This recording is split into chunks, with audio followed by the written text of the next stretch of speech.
Wish you all a happy new year, friends. This is the 7th episode, and in the last episode, I mentioned to you that I will tell you a few tips about how that question on corruption could have been answered. Maybe it will be of use to you in your interview this year. As I said, the mistake that was committed by the candidate was that he traced the various measures taken by the government to curb corruption, but he did not mention anything about what he thought were his ideas to curb corruption. I think as a person who watches activities of the government and governmental organizations in society, it's very easy for you to make an assessment as to how corruption takes place and as to how it can be curbed.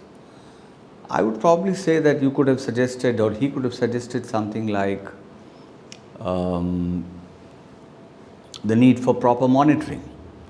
I can tell you from experience that if a district collector monitors the schemes carefully, he will know the areas of the district where corruption is higher and those where the levels of corruption are low.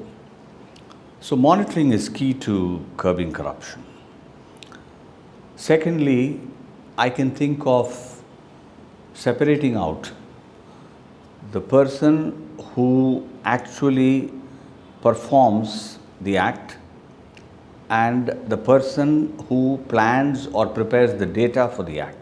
Let me give you an example. Now let's assume that there is a local body which is going for tax assessment, property tax assessment on a big scale.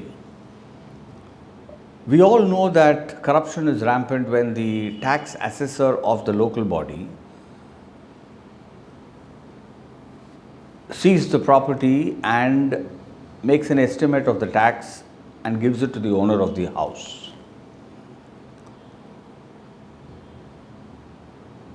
A very clever idea by an IAS officer when he was in charge of this activity was on something of these lines.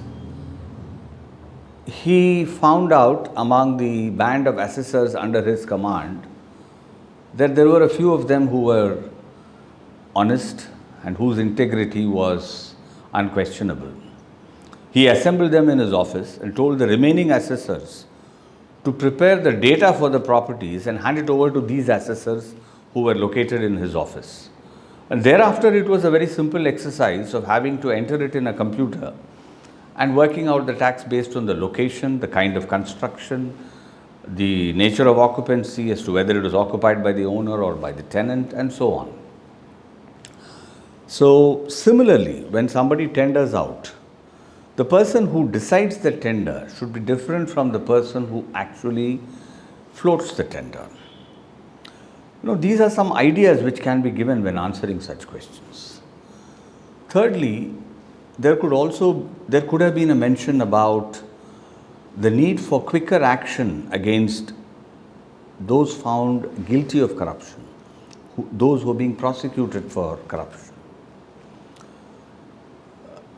We all know that there are disciplinary proceedings initiated against officers for misconduct, for corrupt activities, but they take an inordinately long time, as a result of which the sting behind the proceedings is lost.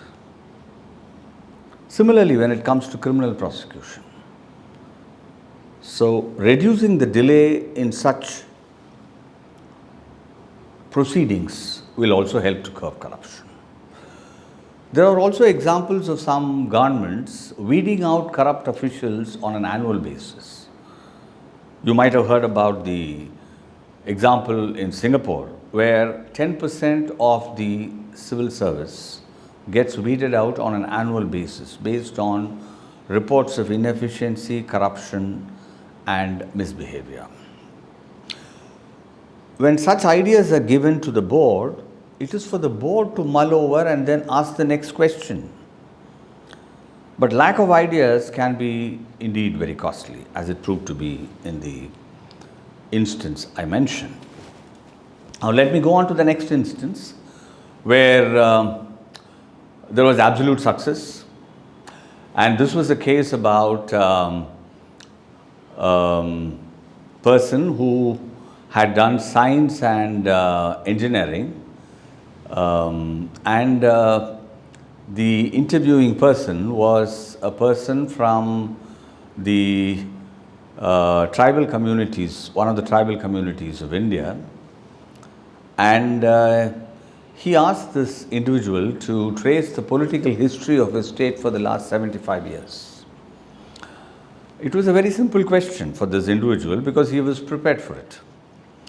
And he traced the history of the political history of the state sequentially with some details, and most importantly, without any bias towards any particular caste or community. This was what was appreciated by the board, and needless to say, he scored very high marks in the interview. So, lack of an element of bias in the answers proved to be the ingredient in his answers that gave him high marks.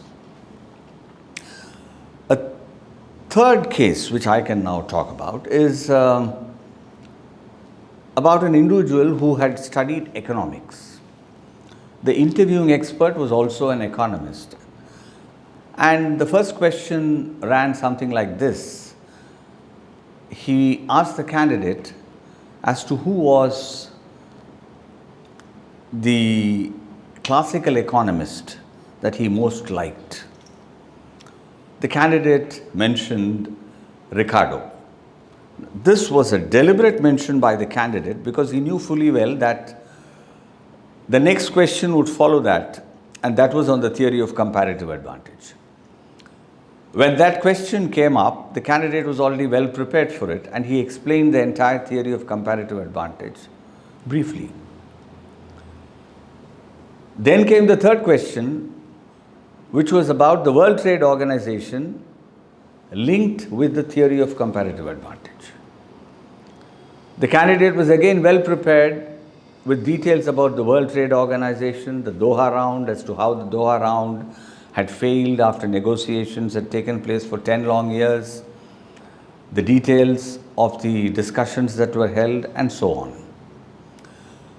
This is how, friends, the candidate was able to lead the board, and thereby nearly 5 to 7 minutes of discussion took place in the manner in which the candidate wanted it.